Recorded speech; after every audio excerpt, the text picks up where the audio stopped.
Welcome back to this video. In today's video, I will show you on how to enable chat theme on Instagram. So let's begin.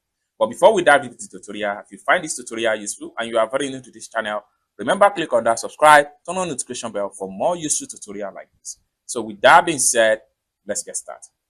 The very first thing you want to do is to open up your Instagram app. Then after you open up your Instagram app, next thing you need to do is to simply click on your chat icon right here. Click on your chat box. From the top, click on your chat box. Then the next thing you want to do is to select a contact that you would like to decorate. So I'm going to simply select this particular contact right here. Having selected the contact, next thing you can do is to click on the contact name. And after you click on the contact name, next thing you can do here is to simply click on theme. So this is going to pump up. From here, you can choose any theme you would like. So let's, for instance, I want to choose this particular theme right here. Just like so. Then I'm going to click on select.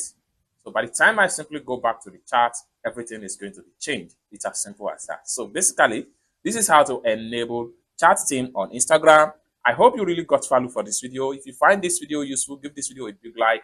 And also remember to subscribe to the channel for more useful tutorial like this. Thank you so much for watching, and I hope to see you in my next video. Bye for now.